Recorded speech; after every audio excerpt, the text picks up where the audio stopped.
Le royaume des cieux appartient aux enfants. Ça, c'est le futur de demain. Ils sont en train de les positionner, donc on attend qu'ils finissent d'abord. Amen. Amen. Comme je le disais, je suis heureux d'être ici. Et c'est une grâce que Dieu m'accorde de me retrouver ici avec vous. Ah, c'est une grâce. Quand ils m'ont appelé pour dire que je vais venir prêcher à Trècheville, il dit qui suis-je pour que on puisse m'appeler. Frères et sœurs, il y a beaucoup de missionnaires, il y a beaucoup d'anciens pasteurs qui sont là pour pouvoir solliciter d'autres personnes. Si Dieu a apporté son choix à ma modeste personne, je lui rends toute la gloire. Et priez pour moi pour que ce message-là puisse vraiment toucher le cœur de chacun d'entre nous et que nous soyons excellents pour la gloire de Dieu. Amen. Il y a le pasteur Gisela qui m'a déjà présenté. Je suis le frère Basile Traoré. Je suis dans Bobo Nord 1. J'étais là-bas avec notre évangéliste Akepe à son âme, à Bobo Nord 1. Donc je suis dans Bobo Nord 1. Et je suis marié, père de 3 enfants. Amen. Mon premier fils s'appelle Ange David. Il y a Ange Nathan qui est le deuxième. Et puis il y a Ange Samuel. Ce sont mes anges, c'est pourquoi tous les anges dans leur nom. Donc, quand je commence toujours mes messages, j'explique toujours une histoire. Ça, c'est ma particularité à moi. Pourquoi j'explique une histoire? Cette histoire-là illustre déjà ce que je veux dire dans mon message. Ça veut dire pour quelqu'un qui ne sait pas lire, il sait de quoi le monsieur veut parler. Donc, souffrez qu'aujourd'hui encore, je vous raconte une histoire pour illustrer mes propos qui vont venir tout à l'heure. Mais bien avant, baissons la tête, je vais prier. Seigneur, merci pour ta grâce. Merci pour ta bonté, merci pour ta miséricorde. Seigneur, en ce jour, tu nous fais la grâce d'être compté parmi les vivants. Seigneur, pendant que d'autres sont à l'hôpital, certains même en train d'agoniser, nous, tu nous donnes l'opportunité d'avoir le souffle de vie et d'être en bonne santé. Seigneur, tout ce que nous voulons te dire ce matin-là, nous sommes reconnaissants à toi. Et Dieu de gloire, Dieu de bonté, nous savons qu'une vie sans toi est peine perdue. Et nous voulons demeurer fidèles à toi tous les jours de notre vie. C'est pourquoi je prie que tu nous éclaires. Seule ta parole peut nous éclairer. Merci en ce matin de nous inviter à ton banquet. Nous sommes venus pour apprendre de toi. Nous sommes venus en ce matin pour que tu puisses nous enseigner. Nous sommes venus pour que tu puisses nous éduquer. Nous sommes venus pour que tu puisses nous corriger. Nous sommes venus pour que tu puisses nous éclairer. Je prie que tu nous donnes le cœur qu'il faut. Que tu éloignes de nous, Papa de Tout-Puissant, tout ce qui est distraction.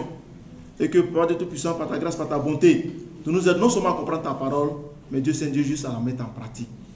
Merci, Papa de Tout-Puissant, de permettre que nous soyons rassasiés en ce jour de ta parole et que Dieu nous garde de bonté au sortir de ce temps. Nous retournons chez nous, non pas comme nous sommes venus, mais tous nous ressortons regarder à continuer notre marche avec toi. Merci de m'utiliser comme un simple instrument. Papa de Tout-Puissant, éloigne de moi les choses de la chair et par ton esprit, utilise-moi afin que tu parles à nos cœurs ce matin. Merci pour tout. Béni soit ton Seigneur maintenant et à jamais. Au nom de Jésus, ton Fils unique que j'ai prié. Amen. Amen. Comme je disais, il y a mon grand-fils qui va en 4e, Ange David. Et avec lui, c'est un défi tous les jours. Quand il dit un défi, c'est un enfant qui est très sage, très poli. Mais il dit c'est un défi parce que moi-même m'amène au défi à chaque moment. C'est mon fils, il est petit, il a 12 ans. Mais David, il aime l'excellence. Il aime l'excellence. Quand David était en 6e, bien avant que nous commencions l'année scolaire, on a prié, moi et sa maman, on a prié avec lui, tout ça là. Il dit, Seigneur, permets que mon enfant soit vraiment un bon élève, qu'il soit excellent, tout ça là. Donc, je lui donne les directives. David en 6e, il est au collège moderne d'Abobo Sojefia. Ils sont près d'une soixantaine dans la classe. Il a été premier au premier trimestre, premier au deuxième trimestre, premier au troisième trimestre. Et il est premier, il a terminé annuellement avec 18 de moyenne, en 6e. Il a été même primé lors des excellences académiques en Hongrie. Donc, bien avant qu'il ne commence la classe de 5e, je l'ai appelé, je l'ai fait asseoir, on a causé. Il dit, tu sais, tu t'es mis dans la ligne des milles. C'est-à-dire qu'aujourd'hui, tout le monde va vouloir tirer sur toi. Je vais parler de tes amis à l'école. Tout le monde va vouloir te dépasser. Donc, tu t'es mis à un niveau là où tu n'as plus le droit de descendre. C'est que toi, tu dois aller de l'avant seulement. Tu n'as pas d'autre choix. Et je ne sais pas pourquoi tu as fait ça, mais tu n'as pas d'autre choix où tu es arrivé là. Parce que non seulement quand tu régresses, d'autres vont dire simplement parce que peut-être c'était la chance. En 6e. Puisque là-bas, quand lui, en étant en 6e 4, donc il va continuer en 5e 4, en 4e 4 et puis en 3e 4. Donc ça veut dire qu'il est pratiquement les mêmes élèves. Et dit, ou bien d'autres vont dire aussi, quand tu regrettes dans ton travail, d'autres vont dire non, et c'est lui, mais c'est pas, il ne trichait pas. Mais. Donc tu n'as pas le choix, tu dois garder le cap. Il dit, papa, il a gardé le cap. Et ils ont commencé la classe de 5e. Lui, il ne sait pas comment mon enfant il fait, là il ne sait pas, mais ça c'est une grâce de Dieu. Ta vie, tu peux lui donner 4 pages, 5 pages à bosser. Ta vie peut rentrer dans la maison. En 30 minutes, David vient dire, papa, il a fini, il peut réciter. Donc, je dis, je suis dit, il peut réciter. Mais l'enfant va te réciter. Même si tu veux la virgule, il va te réciter la virgule. Arrivé à un moment, il dit à ma femme, ah, moi, il a peur du petit. Mais il ne sait plus. Et David, il est polyvalent partout. Lui, il est fort en tout. Bon, la seule chose où les autres arrivent à le dépasser, c'est EPS. Comme il est petit, donc c'est un truc qu'il ne peut pas faire. Donc à EPS, là, on arrive à le dépasser. Sinon, il est fort en tout, que ce soit en mathématiques, en physique, en France, il est fort en tout. Et cette année encore,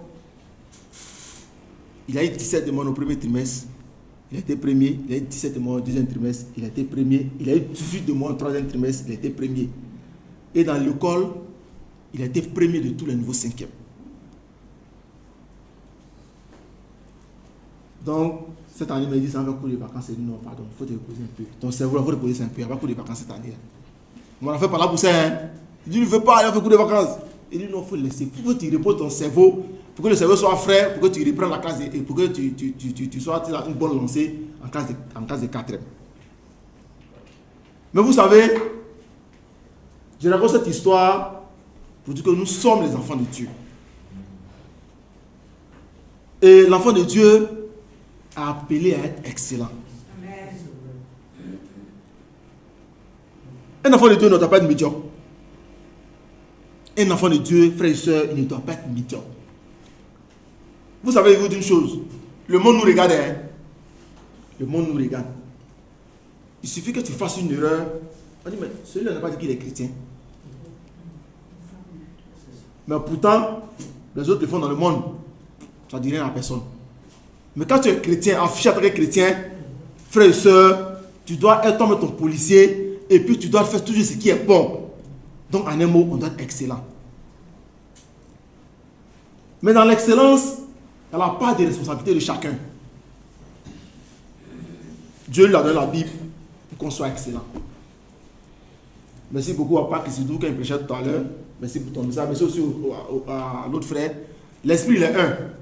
Il dit, mais finalement, ces messieurs sont en train de presser mon message. Pourquoi il a cherché quoi encore devant là-bas? L'homme, en tant que disciple, tu dois être excellent, frère et soeur. Et l'excellent, comme je l'ai dit, c'est à tous les niveaux. Non seulement nous, les parents, devons être excellents, pour que les enfants puissent nous copier. Mais si toi-même, le parent, tu es médiocre, c'est que tu amènes tes enfants à la médiocrité. Mais il n'y a pas d'autre alternative pour être excellent. C'est d'être dans la parole. Être dans la parole et puis surtout la mettre en pratique. Frères et sœurs, la vie excellente là, c'est résumé dans la Bible, il n'y a pas autre chose. La Bible, ce n'est pas autre chose, hein, c'est comment il faut vivre de manière excellente. Pour que ta vie là soit un parfait agréable odeur devant la face de Dieu là. C'est la Bible. Je vous assure, si dans le monde entier, on utilisait simplement que 30% de la Bible dans le monde entier, on n'a pas connu toutes ces crises que nous connaissons. Et les enfants de Dieu doivent être excellents. Les frères et sœurs, ce matin, le titre de mon message, c'est appeler à l'excellence pour la gloire de Dieu. Appeler à l'excellence pour la gloire de Dieu. frères et sœurs, l'école va reprendre très bientôt. L'école va reprendre très bientôt. Et généralement, pour nous les parents, on se dit quand l'école reprend, nous, c'est le côté financier, nous on voit beaucoup. Hein, parce qu'il faut scolariser les enfants, il faut payer ça. En tout cas, il y a beaucoup de dépenses à faire. Mais je prie Dieu qui donne les moyens à tous les parents pour que nous puissions scolariser nos enfants. C'est la première des choses. Mais la deuxième des choses, ça ne s'arrête pas aux moyens financiers, frères et sœurs. Ça ne s'arrête pas aux moyens financiers. Parce qu'aujourd'hui, d'autres ont les moyens financiers, ils donnent tout ce qu'il faut à l'enfant et puis, bon, l'enfant se débrouille. Non. Nous sommes des disciples et nous devons éduquer nos enfants comme tels. Si nous souhaitons que nos enfants soient parmi les excellents, et nos enfants doivent être parmi les excellents, parce que c'est nous qui menons la bonne vie ici sur cette terre, donc nous devons accompagner nos enfants à l'excellence. Nous devons accompagner nos enfants à l'excellence. Et pour cette entrée scolaire, frères et sœurs, c'est une opportunité que Dieu nous donne encore de démontrer notre excellence. Si l'année passée, on n'a pas été excellent dans le suivi de nos enfants, il faut que cette année, on double d'efforts pour être excellent. Si en tant qu'enfant, on n'a pas été excellent l'année passée, il faut qu'on double d'efforts pour être excellent cette année. Si en tant qu'étudiant, on n'a pas été excellent, il faut qu'on double d'efforts pour être excellent. Si en tant que marié, on n'a pas été excellent dans nos couples, il faut qu'on double d'efforts pour être excellent. Si en tant que célibataire, on n'a pas été excellent, il faut qu'on double d'efforts pour être excellent cette année. Amen. D'abord, mon premier point va s'articuler autour des parents. Le premier point, c'est le défi des parents. Et dans ce défi-là, il y a l'éducation des enfants et la transmission de la foi. Allons-y en Proverbe 22. Je reprends dans mon premier point, c'est le défi adressé aux parents. Et dans ce défi, il y a l'éducation des enfants et la transmission de la foi. On va aller en Proverbe 22, verset 6.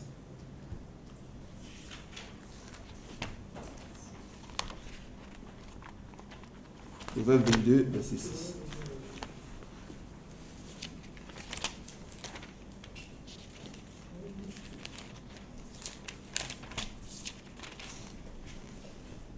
En Proverbe 22, verset 6. Vous voyez ce que la Bible dit. Instruis l'enfant selon la voie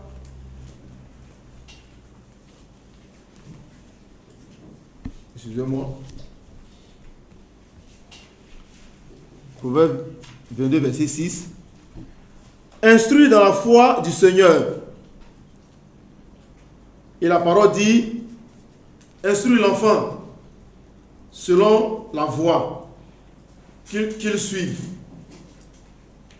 Et quand il sera vieux, il ne s'en détournera pas. Frères et sœurs, nous devons instruire nos enfants selon la voie du Seigneur. Si vous voulez, c'est comme la Bible nous dit ici, de transmettre. C'est comme si vous voulez un héritage. Parce que la Bible va plus loin pour dire que quand il va devenir vieux, quand nous ne serons plus là, quand nous serons devenus vieux, là, c'est cette voie-là qu'ils vont suivre. Et nous, parents, c'est notre devoir d'instruire nos enfants dans le Seigneur. C'est notre devoir d'envoyer nos enfants à marcher dans les pas du Seigneur. Qui d'entre nous aimerait voir son enfant prendre un autre chemin? Je ne pense pas. N'est-ce pas nous-mêmes, les parents, qu'on dit tel enfant est sage, tel enfant est bon, tel enfant est respectueux? Vous voyez combien de fois nous, les parents, ça fait notre fierté.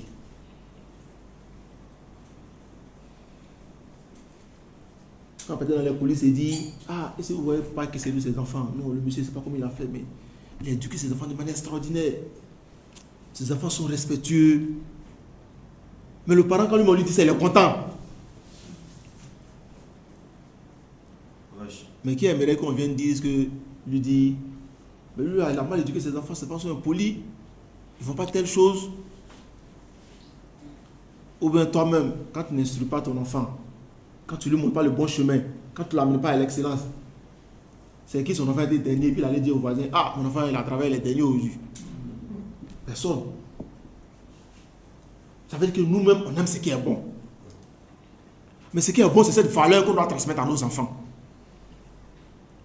Et la valeur ne vient pas nulle part. C'est pourquoi il dit tout à l'heure que papa qui se dit ici prêcher mon message. Cette valeur là qui dans la Bible, frère et soeur. Parce qu'en nous, il n'y a rien de bon. C'est quelle valeur en nous que tu peux transmettre à l'enfant?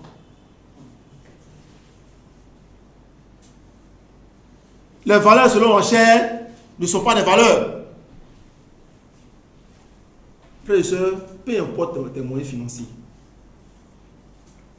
Peu importe ta place dans la société. Arrange-toi à donner une bonne éducation à tes enfants. C'est très important. Vous savez, souvent, quand l'enfant n'a pas reçu une meilleure éducation, quand souvent l'enfant met dehors, ton cœur saigne. Tu as peur. Tu te dis aujourd'hui, ils vont me dire quoi encore par rapport à ce dernier? Ou bien ils vont me dire quoi par rapport à cette dernière? C'est-à-dire que chaque jour pour toi est un défi. Tu ne sais pas ce qu'il va aller faire. Hein? Tu ne sais pas ce que l'enfant va se dire, ce qu'il va faire. Et c'est nous les parents, on aimerait vivre toujours dans cette peur-là. Il y a d'autres qui sont prêts aujourd'hui à donner les bras, à brûler, à couper. Quand tu viens lui dire, son enfant a fait telle chose, il dit non. Moi, mon enfant, ne peut pas. Si c'est lui, il ne pas fait ça. Mais il sait l'éducation qu'il a dans son enfant. Il dit monter, descendre, mais si c'est lui là. Bon, en tout cas, peu importe ce que vous allez dire, parce qu'il sait l'éducation qu'il a dans son enfant. Mais quand toi, tu n'as pas bien éduqué ton enfant, quand on vient qu'on dit telle chose, tu ne peux pas nier. Mais souvent, ce n'est pas vrai. C'est faux, même tu ne peux pas nier. On dit ton enfant a volé, tu es assis là. Peut-être même qu'il n'a pas fait. Mais quand tu n'as pas donné une bonne éducation, il a l'habitude de voler, tu ne peux pas parler, tu ne peux pas dire non, c'est faux. Peut-être qu'il n'était pas là-bas. Frères et sœurs, les enfants, c'est la relève de demain. Vous savez, moi, je n'ai pas l'habitude de dire aux gens, nos enfants, ceux qui sont assis là, il y a nos futurs évangélistes dedans. Il y a nos futurs pasteurs dedans. Il y a nos futurs dirigeants dedans. Maintenant, si nous ne sommes pas en train d'éduquer nos enfants, les mettre sur la voie du Seigneur, frères et sœurs, c'est quelle église nous voulons laisser à la génération future?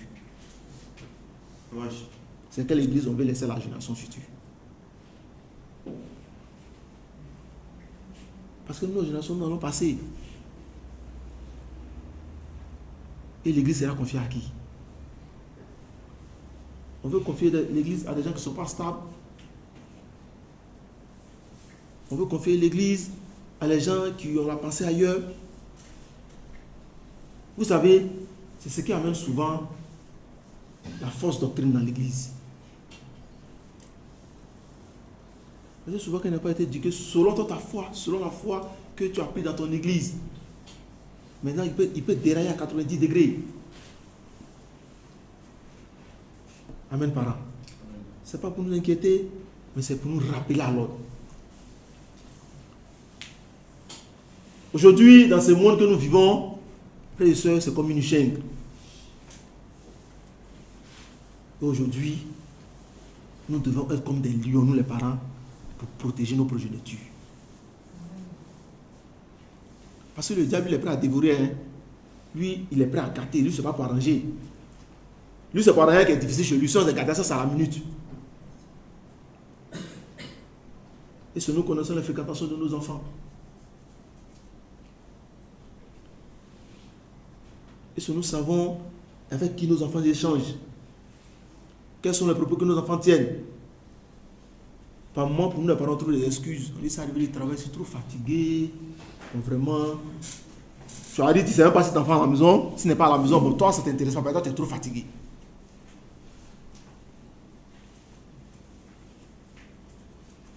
Moi, quand je vais au travail, dès que j'arrive au bureau, je suis quitté à la maison. Mais quand j'arrive au bureau, j'appelle ma femme. Je dis, comment tu vas, ça va à la maison? Est-ce que tout se passe bien? Oui. Est-ce que Ange David est là? Est-ce que Ange Nathan est là? Qu'elle commence à dire, tous les enfants sont là, pardon. Il a demandé si chacun est là. Pourtant, il va te laisser à la maison. Et à midi encore, je rappelle. Est-ce que tout va à la maison? Est-ce que tout le monde est là? C'est vrai que je ne suis pas présent là-bas en ce moment-là. Mais c'est pour dire que j'ai un œil sur mes enfants.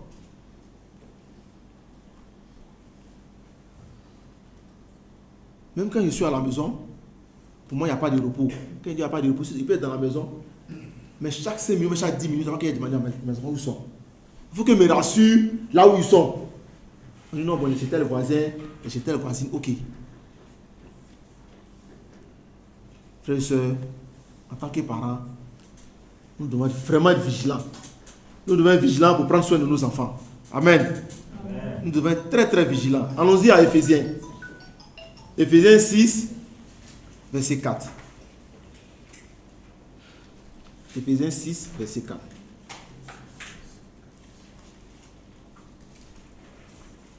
Éphésiens 6, verset 4.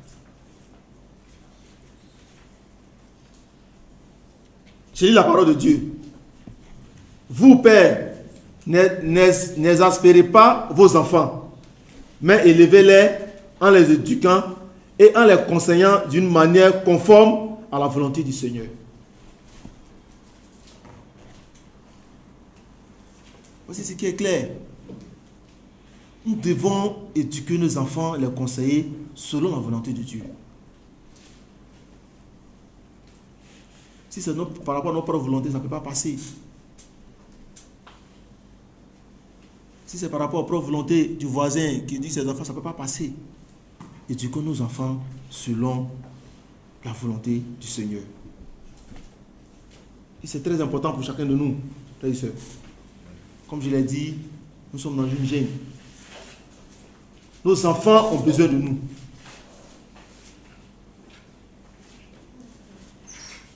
Amen. Amen. Nos enfants ont besoin de nous. C'est très important que nous prenions soin de nos enfants. Et nous devons mettre l'accent d'accompagner nos enfants dans leurs études. Vous savez déjà aujourd'hui, c'est difficile. Le monde de l'emploi, c'est difficile. Déjà même les diplômés, aujourd'hui, on peut te dire un concours de 500 places, il y a 10 000 candidats, 30 000 candidats. Et aujourd'hui, on sait que parmi tous ces diplômés-là, quand vous parlez des grandes entreprises, vous pouvez poser pas que c'est d'où, comme l'a fait le privé. Dans les grandes entreprises, frères et sœurs, les gens cherchent les gens qui sont excellents. Ça, il faut qu'on soit clair. Il y a d'autres, mais simplement quand on prend les parcours scolaires, quand on regarde leur école là, et on les maintient en même temps. Quand on voit les écoles d'excellence comme Sainte-Marie, on voit INPHB, quand on voit ça, c'est que eux là, on ne suit plus. On les met parce qu'on sait qu'ils sont partis dans les lycées de référence, dans les coins d'excellence. Parce qu'aujourd'hui, ils savent qu'il y a beaucoup de diplômés, mais il n'y a pas d'excellents. Il y a des diplômes qui sont médiocres, excusez-moi du thème, qui sont médiocres. Pour une entreprise sérieuse, il faut chercher toujours des gens qui sont excellents. Quel chef d'entreprise qui veut être au bas de l'échelle? Lui veut toujours progresser avec son entreprise. Maintenant, si nous ne sommes pas en train d'accompagner nos enfants dans les études, comment voudrions-nous que nos enfants soient excellents? Comment voudrions-nous? Est-ce qu'on prend la peine, souvent, même nous en tant que parents, passer dans les écoles de nos enfants, voir comment ils se comportent? Est-ce qu'ils viennent réellement en classe? Combien sommes-nous qui faisons ça? Vous savez, souvent, il sait que nos enfants, ils se disent ça. Moi, je suis livré à moi-même. Papa ne s'intéresse pas. Maman ne s'intéresse pas. Est-ce au cours de la semaine? Dis à l'enfant comment s'est passée la semaine? Comment était l'école?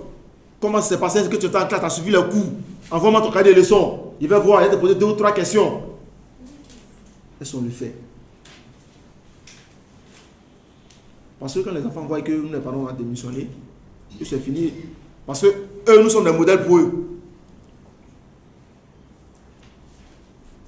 J'avais attrapé mon deuxième fils la dernière fois, il marchait avec lui. Lui, un bouquet, il le soulève. Attends, c'est un gars qui est costaud, il pèse. Donc, il a attrapé, il marchait, il était bien fatigué. Et on est arrivé dans un endroit, il y a une odeur, il s'est abondant. Donc, j'ai craché. Quand j'ai craché, lui aussi il a craché, il a craché sur moi. Il dit, ah, mais quand je l'entends, tu as craché. Il dit, non, papa, comme tu as craché, c'est quoi, moi je vais cracher. Mais ça m'a fait réfléchir, vous voyez. Lui, ça n'a pas fait l'odeur, là, mais le fait que moi, il a craché, donc lui aussi, il crache. Donc nous sommes des modèles pour nos enfants, frères et sœurs. Qu'on ne veuille pas, peu importe la mère que tu es, peu importe le père que tu es, nous sommes des modèles pour nos enfants. Et s'il ne retrouve pas en toi ce modèle-là, l'enfant va chercher son modèle ailleurs. Son ami de classe peut être son modèle. Et si ce modèle de l'ami de classe, peut-être que c'est un voleur, c'est un gars qui sèche les coups. Mon enfant, il trouve que c'est un modèle. Et puis lui aussi, il fait la même chose. Puis ce papa a démissionné, maman a démissionné. Frères et sœurs, c'est une sonnette à l'alarme pour nous les parents. Aujourd'hui, le défi qu'on doit relever ici à Trècheville, on doit se dire, moi cette année-là, c'est-à-dire quand on fait excellence académique, là, il faut que mon enfant soit là-bas. Et c'est une fois dit ici à Trècheville. Et c'est un défi, quand il voit qu'il veut le bac est là, ah, mais ton fils il connaît. Il a 17, ah non, mon fils il a déconné. Vous savez comment moi, mon fils il a 16.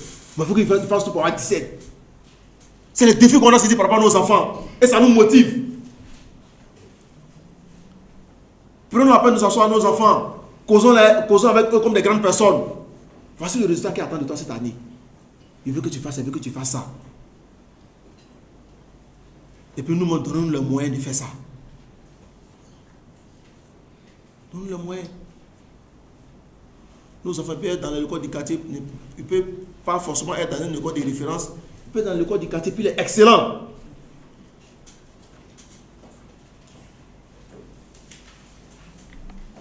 Je devais amener mon fils au lycée scientifique. Je parle de lui qui va en 4e là. Parce qu'ils ont 20 Lucan. À partir de la 5e, les élèves qui ont 16 de moyenne. Et puis qu'on dirait 17 en mathématiques, 17 en physique, en français 16, et puis anglais 16. Ils peuvent faire un test pour rentrer au lycée scientifique. Donc les gens m'ont approché pour dire, ah, il faut que tu l'envoies au lycée scientifique, il faut que tu l'envoies au lycée scientifique. Mais j'ai causé à mon épouse, on a estimé qu'il était encore trop petit. Il est encore trop petit et j'ai peur de l'influence extérieure. Pour vous dire vrai, j'ai peur de l'influence extérieure. Parce qu'au lycée scientifique, il serait à l'internat. Mais là-bas, là, t'as vu les petits même. Bon, est-ce que les gens ne vont pas l'influencer? Pour vous dire vrai, il a peur de ça. Donc il dit non, il préfère qu'il reste à côté de moi d'abord. S'il continue sur la même lancée et qu'il arrive en 3e, qu'il a au moins le PPC à une mention, on va réfléchir sur le lycée scientifique. En ce moment, il serait un peu grand. Vous voyez? L'influence extérieure, parents. Il faut qu'on s'élève. Moi, mon enfant, ce qu'il fait pour qu'il ait le goût d'étudier, moi, je lui dis, si tu as eu ça, moi, je te donne ça. Ta vie, lui aussi, aime l'argent. Quand il dit, si tu as ça, il te donne ça. Non! Mais il n'a pas de temps. Quand tu dis ça, mais il n'a plus de temps. On peut défier nos enfants. Tu as l'école primaire, non? Si c'est ta fragilité, si tu es première, si tu es 9 de moyenne, moi, je te donne au moins 5 000. Nos enfants, ils aiment l'argent, ils connaissent l'argent. Quand ils voient ça, ils disent, ouais. Nous, généralement, ce qu'on fait à nos enfants, on dit à chaque note, 10 n'est pas dedans, 11 n'est pas dedans, 12 n'est pas dedans. À partir de 15, quand tu as 15, tu as 500. À partir de 18, tu vas aller à 20, tu as 1000 francs. Mais quand tu dis c'est un enfant, tu n'as pas besoin de lui d'aller étudier. Il dirait son déjeuner, là, ça tu vas lui donner. Mais quand il voit que à chaque note, il doit avoir les 500 ici, les 1000 francs ici. Mais attends. C'est lui-même, quand il va prendre ses notes, c'est lui-même qui va te montrer. Ah papa, tu es arrivé, viens. Ils ont donné la note aujourd'hui. Hein. Mais quand l'enfant tu ne t'intéresses pas à lui, il ne va jamais te montrer ses notes. Il va avoir des lacunes, il ne va jamais te montrer ses notes.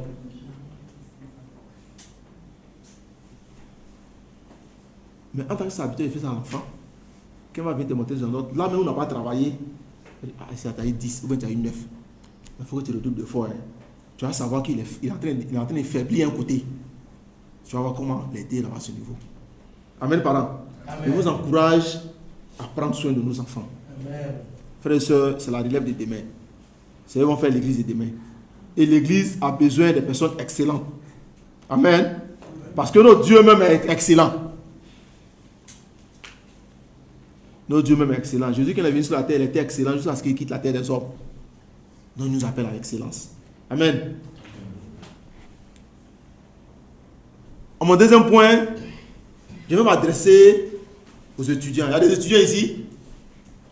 Il y a des étudiants? Amen. Je vais m'adresser aux étudiants. Je vais m'adresser aux étudiants sur leur étude académique et leur vie spirituelle sur le campus.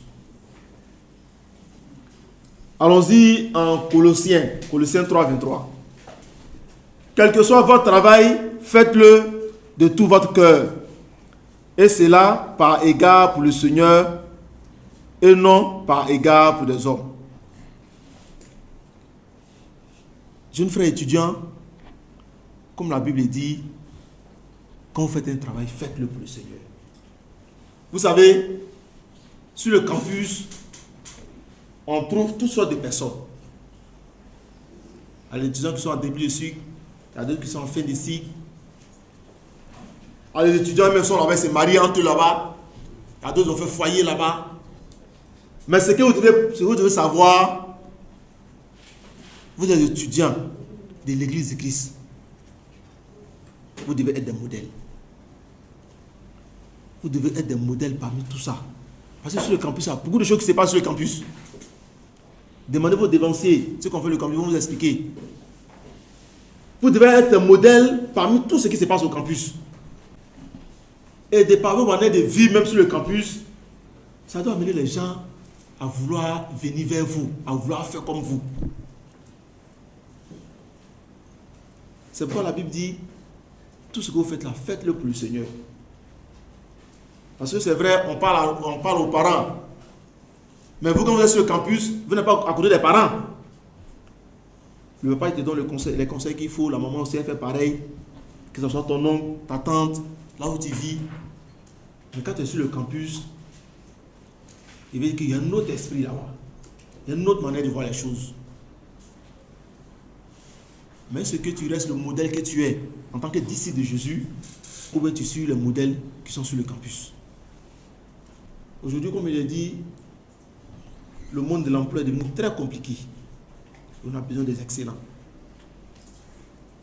Si vous n'êtes pas excellent, ne vous étonnez pas que vous passez à côté. Arrangez-vous en tant que disciple.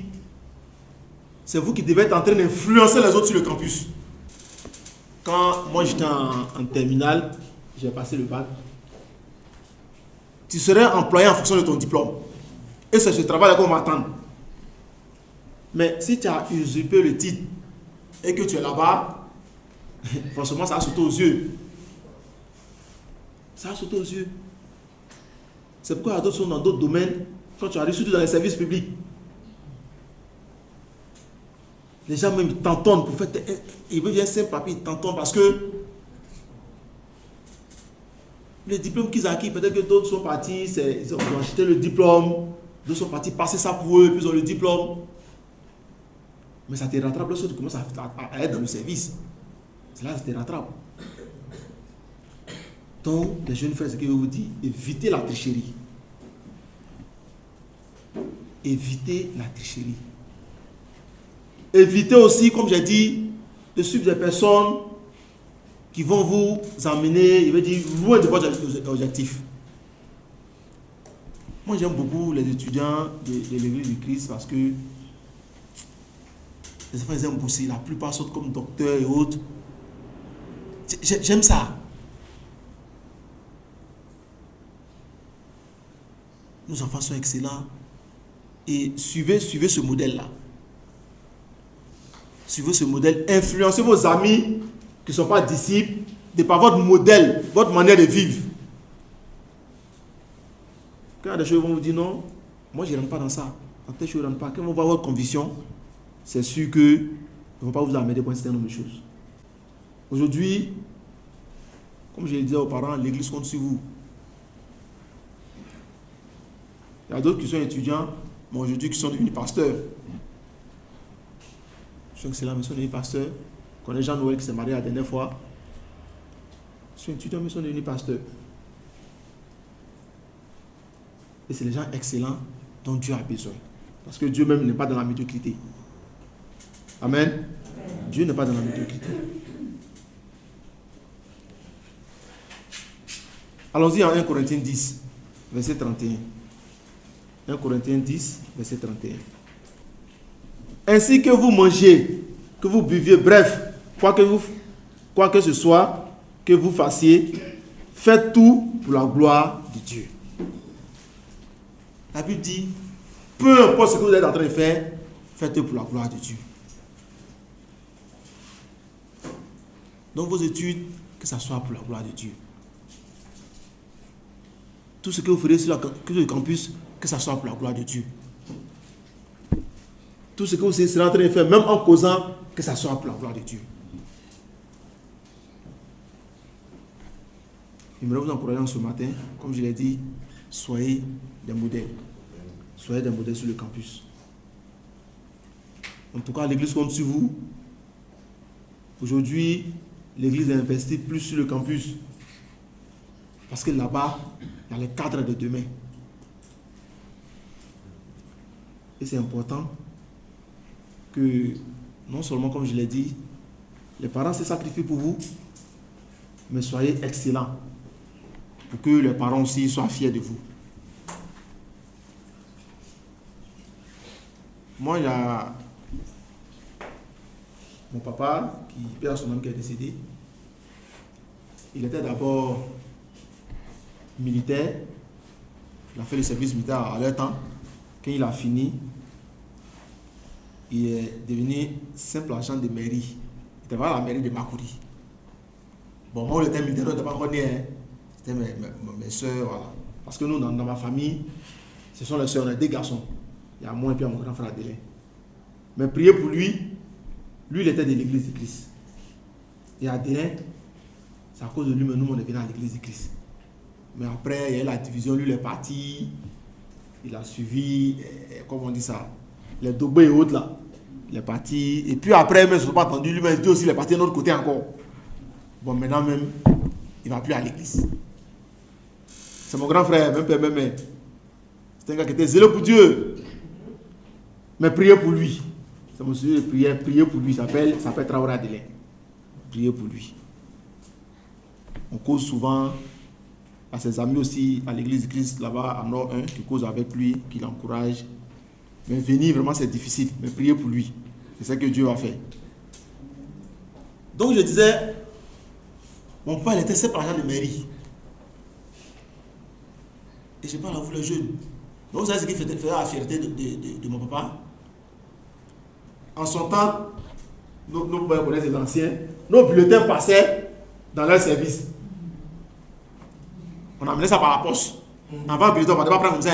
On amenait par la poste et puis les parents ils puis nous envoient ça à la maison. Donc mon papa, quand on envoie les bulletins de mon grand frère, mon bulletin, nous sommes premiers de nos classes. Un jour, sa responsable lui demande, elle dit, mais monsieur Traoré, toi tu fais comment? Tu donnes quoi à tes enfants? Puis ils sont tous premiers, tu donnes quoi? Il dit, ah, il a dit seulement qu'il ne va regarder sur pauvre. Non, il ne va faire au moins seulement pour des riches. Donc la satisfaction que vous donnez à nous les parents, c'est quand vous travaillez bien à l'école. Et mon papa continue. Mon papa dit, quand il te demandé 10 000, tu peux avoir 100 000, tu dois avoir 200 000. Si tu m'as dit que papa, il n'y a pas 10 000, que où est ça, il n'est rien. Il dit, c'est vrai que tu es mon fils, il n'est pas tombé sur toi pour prendre. Pourtant, moi, je sais que tu as ça. S'il me dit, bon, il ne va pas te donner 10 000, tiens 500, il va prendre 500. Et la conclusion qu'il tire, il dit, vous, ce que vous êtes en train de faire là, ça va bénéficier d'abord.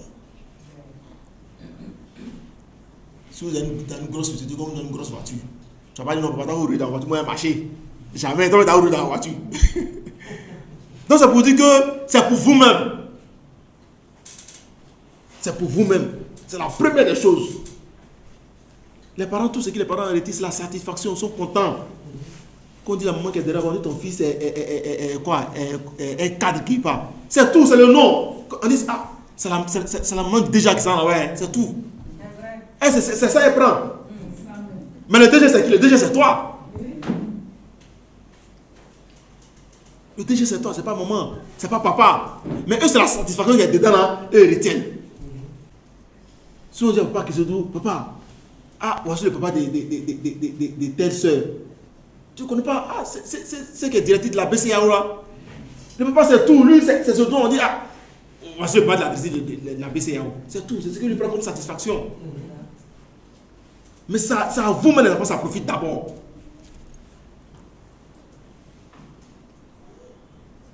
C'est comme le salaire des pères. Quand on te donne ton salaire, tu es en train de marcher, puis tu as dit qu'il va dire, ah, et c'est pas moyen, petit plus, on va passer à la maison. Quand il a fini de faire la défense, c'est plus. Je vais dire que ça vous sert à vous-même d'abord, les enfants. Donc, soyez des pousseurs, des fonceurs. Pour que demain, vous ayez votre place au soleil. Et puis, soyez excellents. On ne va pas lire ce passage, mais il va donner, vous pouvez prendre ça quand même, on ne va pas le lire. Quand vous prenez Daniel 1, au verset 20, quand Nebuchadnezzar appelait les gens, mais quand il appelait Daniel et ses frères là, il dit non, parce que les réponses que les enfants lui donnaient, il voit que les satrapes qui étaient chez lui là-bas, là, ceux qu'il appelait les sachants, là, il a l'impression qu'ils ne connaissaient rien. Mais les enfants étaient tellement excellents. Mais Daniel et ses frères sont des disciples de Jésus, déportés en Babylone. Ils étaient là-bas, mais ils étaient excellents. Au point où le roi babylonien même les citait en exemple. Quand vous partez dans les écoles, vous êtes en dehors de l'église. Mais vous-même, vous êtes l'église. Donc vous devez être excellent. Au point même là-bas, la professeur de vous citer en exemple. Et puis vos amis vont vous approcher pour dire, mais comment tu fais pas, tu es intelligent comme ça? Il dit, non, c'est pas moi. Que c'est la parole de Dieu. Et puis tu as des études comme ça, études cadeaux. Tu étudies la guerre, il devient disciple aussi. Donc je vous encourage à être excellent. Amen. Je vous encourage à être très excellent. Le quatrième point. Le troisième point, c'est autant pour moi. Merci bien mon frère. Le troisième point, je vais m'adresser à mes frères et sœurs célibataires. Il y a des célibataires ici? Amen. Je vais m'adresser à mes frères et sœurs célibataires. Aux célibataires, vous devez vivre une vie active et servir dans l'église. C'est ça qu'on va parler. Vivre une vie active et servir dans l'église. Matthieu 6, 33. Il lit la parole de Dieu. Faites donc du règne de Dieu et de ce qui est juste à ses yeux votre préoccupation première. Et toutes ces choses vous seront données en plus.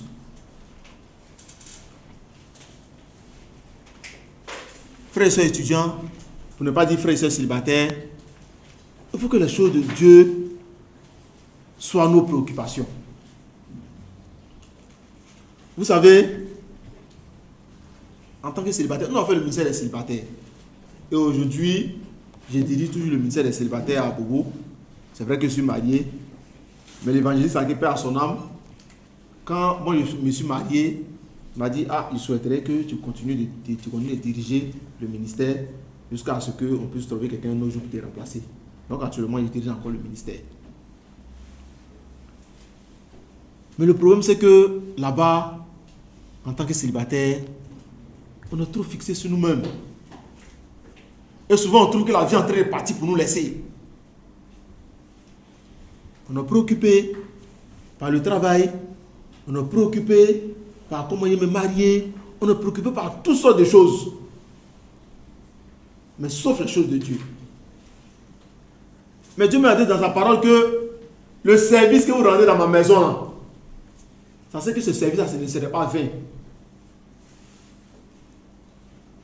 C'est-à-dire que il y aura une récompense par rapport au service que tu rends à Dieu. Et c'est Dieu qui a parlé, ce n'est pas un homme. Comme la Bible le dit, Dieu n'est pas un homme pour mentir, le fils d'un homme pour se repentir. Sa parole est la vérité. Mais en tant que célibataire, on est trop concentré sur nous-mêmes. Frères et sœurs, pendant que tu es célibataire, que tu peux encore même mieux servir le Seigneur. Quand on rentre à la maison, c'est pour dormir. Là, on a mangé, on est rassasié, c'est pour dormir. Mais le marié, quand il finit, 1 heure de temps après, quand on ne le voit pas là, chérie, tu es où? Non, je viens ici. Ah, ok. Donc, on t'attend. Le mari ne peut pas se lever pour prendre des décisions. Il doit informer sa femme. Ou bien elle doit informer son mari. Mais le célibataire, il peut se lever aujourd'hui, on dit à la campagne d'évangélisation à Jacquesville et à Sikensi. Le célibataire, c'est là, il s'en va à Sikensi sans chauffer le coin. Mais le mari, souvent, il est limité dans ses faits et gestes. Ah, chérie, il est parti à Sikensi. Sikensi, t'en vas. Ah, tu sais que la semaine, il travaille aussi, non? Par rapport aux enfants, on fait comment? Tout ça là. Bon, il faut les affaires Sikensi, il faut laisser. Comme les enfants sont là. Mais toi, le célibataire, tu as un engagement avec qui? Personne. Tu as le temps de bosser pour Dieu. Et l'évangile nous encourage dessus. Il dit, viens, vie de célibat. Quand vous serez marié, c'est un nombre de choses, pas qu'on te l'interdit, mais que toi-même tu n'as pas osé faire. Donc soyez excellents dans le service de Dieu. Soyez excellents. Faites le service de Dieu avec excellence. Surtout dans la mission, servir Dieu. Faites ça avec excellence. Le célibataire d'ici peut vous attraper de temps à autre. Allez en date. Dans la pureté du Seigneur. Organisez vos temps d'évangélisation. Vos temps de prêche. C'est très important, frères et sœurs célibataires. C'est très important d'être engagé pour le Seigneur. C'est très important de donner tout pour le Seigneur. Et on va lire ce passage et vous allez comprendre pourquoi je dis ça. C'est Paul qui le disait en 1 Corinthiens 7, 32-35. 1 Corinthiens 7, 32-35. J'ai lu la parole de Dieu en 1 Corinthiens 7, 32-35. C'est pourquoi je voudrais vous faire savoir, libre de toute préoccupation, celui qui n'est pas marié se préoccupe des intérêts du Seigneur. Son seul souci est de lui plaire. Celui qui est marié s'occupe des affaires de ce monde pour plaire à sa femme. Et le voilà tiraillé de part et d'autre. De même, la veuve et la jeune fille n'ont pas d'autre souci que les intérêts du Seigneur. Pas d'autre désir que se dévouer à lui, corps et esprit. La femme mariée, elle se préoccupe des affaires de ce monde pour plaire à son mari.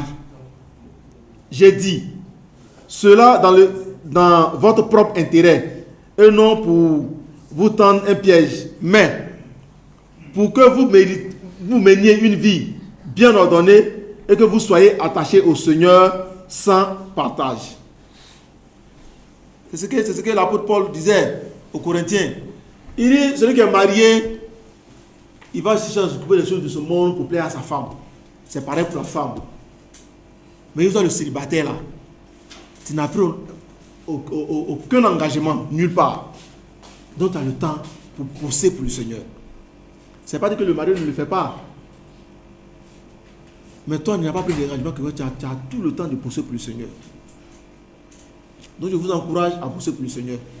Soyez excellents, soyez des modèles pour le Seigneur. Amen. Soyez des excellents, des modèles pour le Seigneur. On va continuer sur le 5e point, c'est ça, hein? Le 4e point, ok. Le 4e point, je vais parler maintenant aux adolescents. Aux adolescents, je vais vous parler de la parole que vous faites sortir de temps à autre, de votre comportement et des choix que vous fréquentez.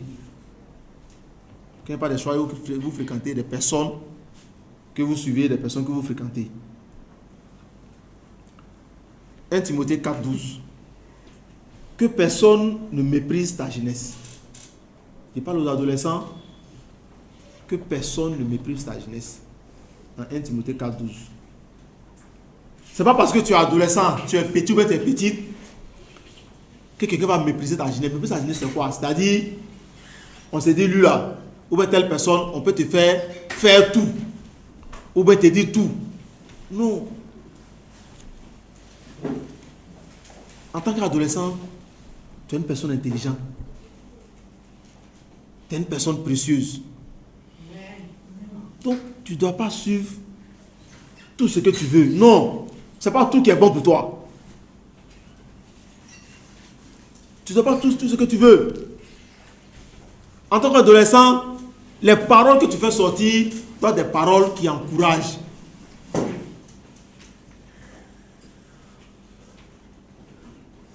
Quand tu parles à tes parents, quand tu parles à ta maman, quand tu parles à papa, quand tu parles au tonton à l'église, quand tu parles au tanti, il faut que ce soit des paroles qui sont empreintes de sagesse. Vous savez, les enfants, l'église de demain, ça vous appartient. L'église de demain, c'est pour vous. Nous, on est en train de vivre, on est en train de partir comme ça. C'est-à-dire, on tend vers le jour de nos jours. Mais l'église de demain, c'est vous. C'est pourquoi Pasteur Jusqu'à a voulu que vous soyez là aujourd'hui, pour qu'on vous parle aussi. Parce que toi, tu serais dirigeante, quelque part, on te dirige. Mais une dirigeante là, ça commence aujourd'hui. Prenez conseil auprès des parents. C'est pas, ne dis pas non, comme il est enfant là, il peut tout faire. En ce moment, tu seras en train de mépriser ta jeunesse. C'est-à-dire que tu t'en fous de ta jeunesse. Tu fais ce que tu veux. Non. Quand les parents parlent, on écoute. Et là, Jésus même disait, quand on chassait, du moins ses disciples empêchaient les enfants de venir vers lui. Non, laissez venir à moi les petits enfants. Le royaume de Dieu leur appartient.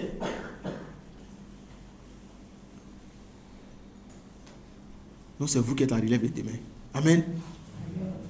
Donc, soyez sages, soyez excellents et faites la fierté de vos parents.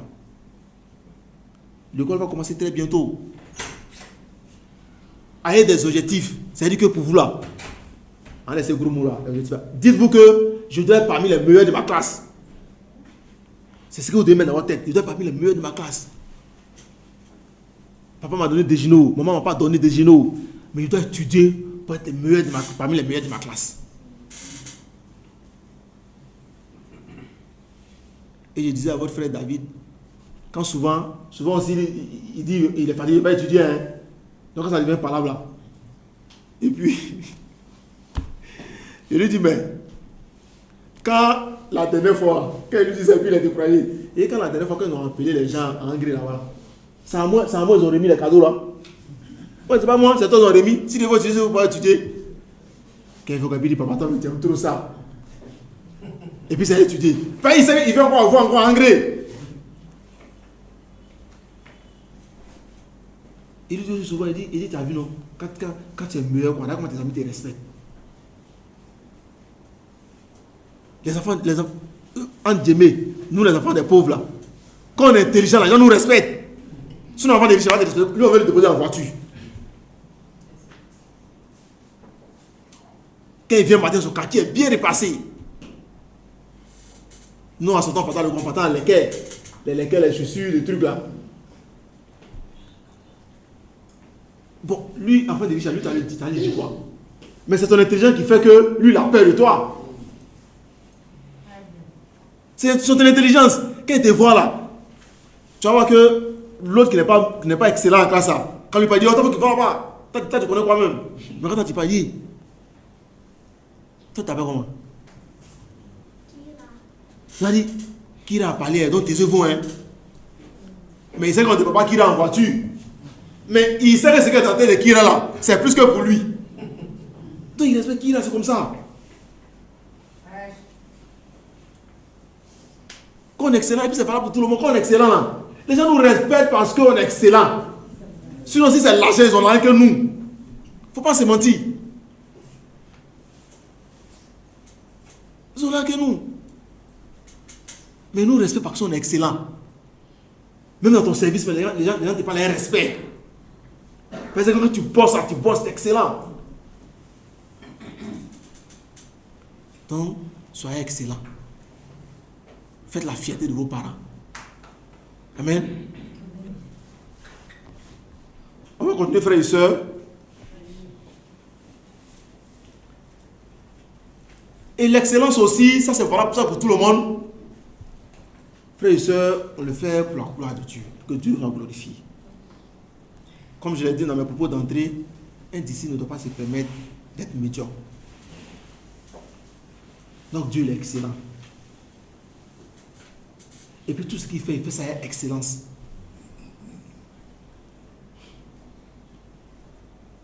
Vous voyez notre modèle par excellence, quand Jésus est venu, Jésus, tout ce qu'il a fait là, c'est excellent.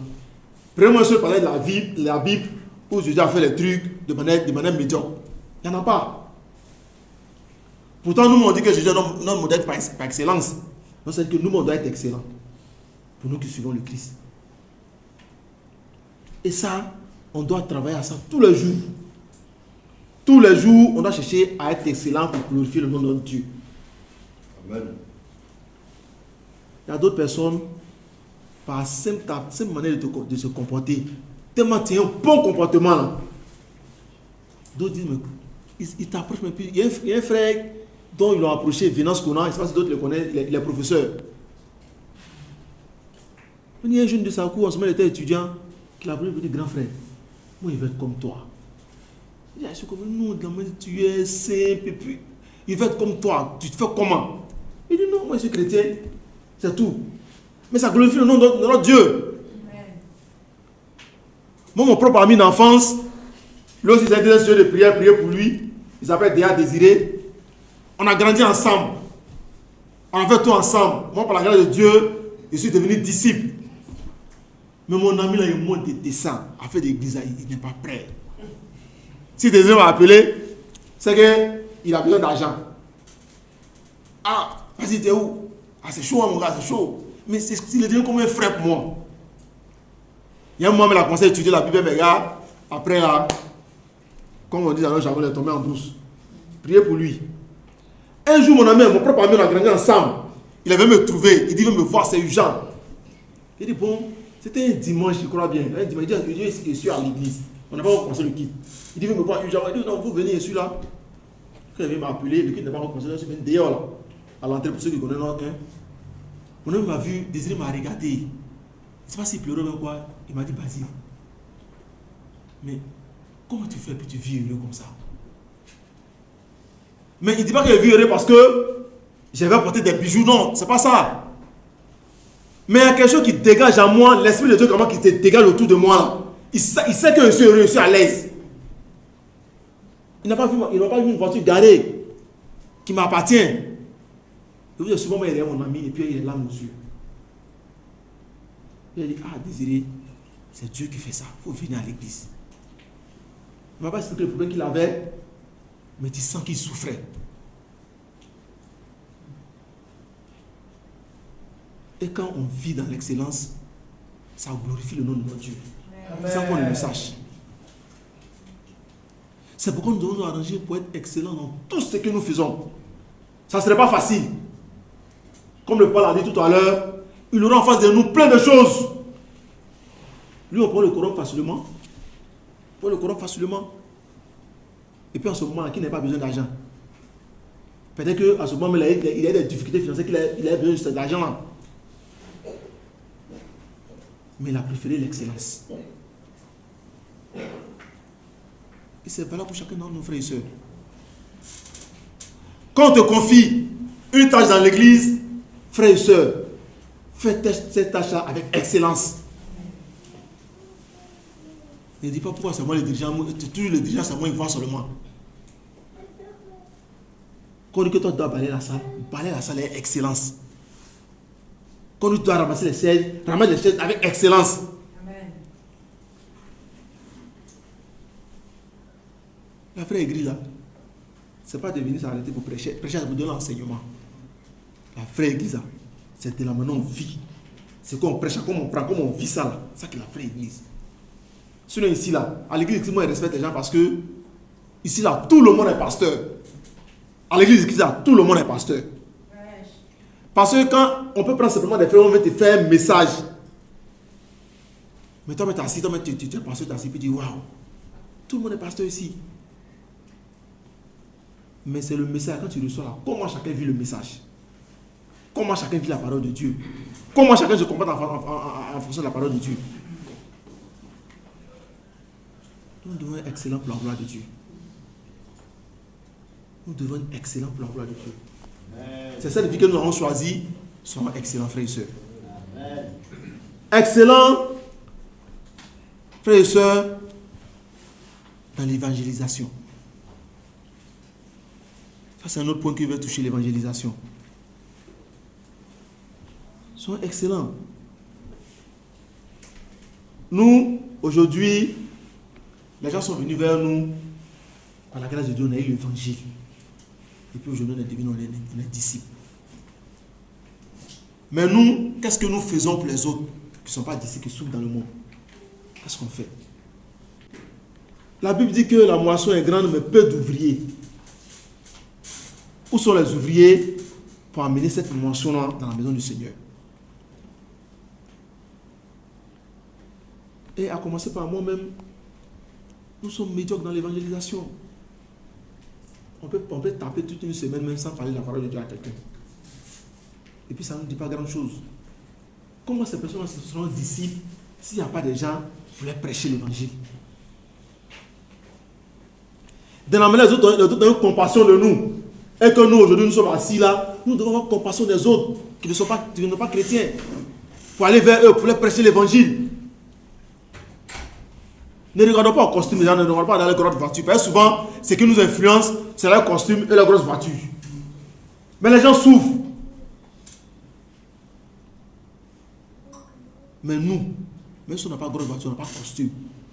Mais là, comme on vit heureux. Là, comme on vit heureux. Tu es tranquille. Quelqu'un n'a pas t'appeler pour dire telle personne, tu as fait ça, tu es tranquille. Là, comme on vit heureux. Frères et sœurs, c'est une mission. Et cette mission-là, c'est dit en Matthieu.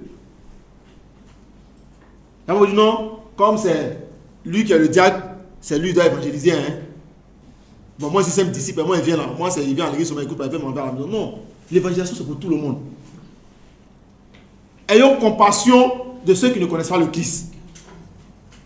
Amen. Comme Jésus a eu compassion de nous, puis il est venu mourir à la croix. Ayons compassion. Disons au Seigneur que nous, aujourd'hui, cette année-là, on veut étudier la Bible les gens. On veut baptiser les gens.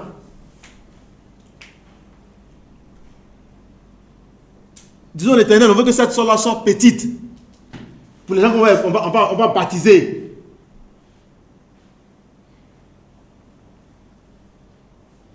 Quand souvent on prend deux engagements, derrière ça, Dieu apporte d'autres bénédictions.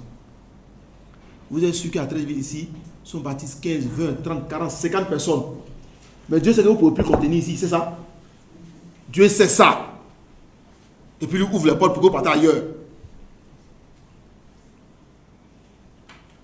Donc, que l'évangélisation soit quelque chose de primordial. Si vous voulez même que ça soit dans le quotidien. Le travail ne pas t'empêcher d'évangéliser. Quand on prend une voiture, quelqu'un dit, ah bon mon frère, ça va? Ah, Jésus t'aime, il t'invite dans mon église, t'as une carte d'invitation. Ça t'a pris combien de minutes? Même tes collègues de service. Ah, il est invité à l'église, hein? Il veut étudier la Bible avec toi, hein? Ça ne prend combien de temps? L'évangélisation, ce n'est pas forcément se mettre dans la rue et prêcher. Quand tu as le temps, tu peux te mettre dans la rue et prêcher. Ça, c'est bon. Moi, j'aime ça. Mais il veut dire que la parole, on peut la distiller partout où on se trouve. Peu importe. Donc, frères et sœurs, prenons cet engagement. Amen. Amen. Évangélisons.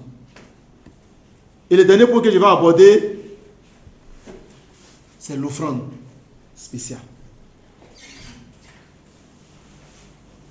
L'offrande spéciale. Frères et sœurs, allons-y en 1 Thessaloniciens 5, 18. 1 Thessaloniciens 5, 18. 1 Thessaloniciens 5, 18. Il lit la parole de Dieu. Remerciez Dieu en toutes circonstances. Telle est pour vous la volonté que Dieu a exprimée en Jésus-Christ. La Bible nous demande de remercier Dieu en toutes circonstances. En un mot, soyons reconnaissants. Lorsque on a fait la première collecte spéciale pour l'année passée, les frères nous ont même témoigné. Il prend environ 2000. Tendu le frère, il marche. C'est lui-même, il marche, il arrive, il vend les enveloppes. Mais l'esprit lui met à cœur de prendre l'enveloppe 1 million. Il ne comprend pas. Il dit, mais c'est quoi? Oui, c'est ça. Moi, il a marché, il est venu. Il y a 30 000, il y a pas 30 000 au moins. S'il a tourné un peu dans ma petit mouvement, il peut gérer ça. Mais enveloppe de 1 million en pièces, c'est-à-dire qu'il est là, ça le presse. Il fait l'enveloppe de 1 million. Ça, il venait de poser un acte de foi. Et Dieu aime ces gens de défis. Dieu là, il nous appelle au défi. C'est-à-dire que lui aime ça. Quand le défi, il aime ça. Parce qu'Élie, on dit, Élie, il ne pleuvait pas pendant 3 ans et demi. Maintenant, Élie dit non, il va prier, il va pleuvoir. Il prie, il envoie, comme le ballon à la vidéo, il envoie sur un côté, va regarder.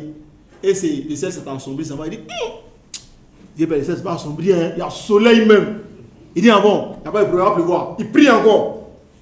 Élie, ça c'est quoi il comptait? Quand Dieu te compte sur lui, il fait. Et le frère, tout vient prendre l'enveloppe de 1 million.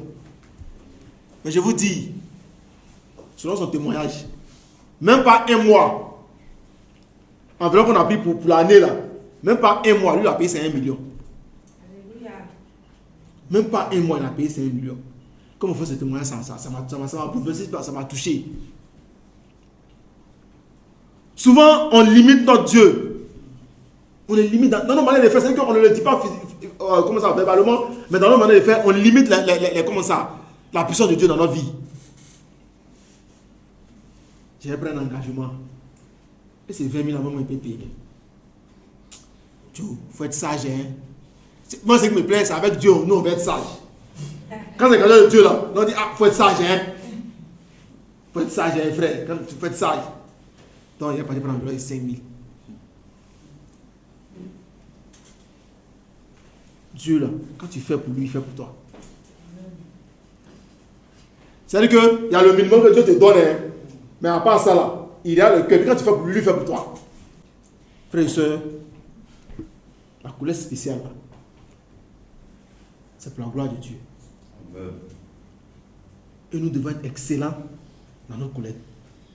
Nous devons être excellents. Aujourd'hui, qui n'était pas heureux quand on est parti faire le 35e anniversaire? Quelqu'un qui n'était pas heureux, il est parlé en fonction de la salle. On était contents, hein? Quand on a vu la salle décorée, on était contents. On était contents, moi j'étais en joie. Il dit attends, c'est qu'avant quand les gens partaient en gré là-bas, là, les gens ils en prennent woro là. Quand les gens veulent descendre vers nos coins, il descend vers l'église inachevée là. Oui, c'est ce qu'on disait, il descend vers l'église inachevée là. Et ça glorifie notre Dieu. Mais quand les dirigeants ont prié, Dieu les a éclairés, puis on a pris le défi de la couleur spéciale. Mais il y a le temps. C'est vrai qu'on n'a pas encore fini l'extérieur, mais il y a l'intérieur. Enfin, là, quand on faisait notre truc là-bas, les gens, en fait, d'engrais, ça fait des bosses. Les gens sont à côté là. Quand ils disent, on a fait trop de bruit. Il paraît même qu'il y a un jour même qui a appelé la police pour ça, tout ça là. Les gens sont tellement que tu dis, ils font bruit. Il n'y a pas de problème. Bon, aujourd'hui, notre salle est fermée. Bruit là même, ça ne sort pas. Qui va venir dire encore qu'on fait bruit? Si on veut crier, si on veut sauter, on veut crier, on veut tout ce qu'on veut faire. Mon heureux, quand on voit ces temps, c'est la gloire de notre Dieu. Aujourd'hui même, là, quand nous on dit qu'on dit plus l'église inachevée, hein. On a vu l'église là, où ils ont mis l'église de Christ, où ils ont fait guérir devant. Là. On est fiers de dire ça. Mais c'est la collecte spéciale qui a permis de faire ça. Aujourd'hui, l'église est en train de relever des défis pour que chaque secteur, chaque zone puisse avoir son lieu de culte à nous-mêmes. Nous, été le casme ici qui appartient à l'église. À Trévis, on avait fait le culte où? À Trévis, on avait fait le culte où? Tu travailles le casme. Et son doit rester toujours en train d'aller, nous, nous avons loué ça des gens. Mais c'est la couleur spéciale qui fait que les dirigeants peuvent se projeter tout ça pour que chacun puisse avoir son lieu de culte. Et si on a le lieu de culte, on sait comment nous on va embellir notre lieu de culte. Ça c'est pour nous, mais ça c'est pas pour quelqu'un. Mais si nous ne sommes pas en train de payer notre collecte spéciale, comment cela peut arriver? Dieu bâtit son église, mais il bâtit son église avec nous. Amen. Dieu bâtit pas son église sans nous. Il bâtit son église avec nous.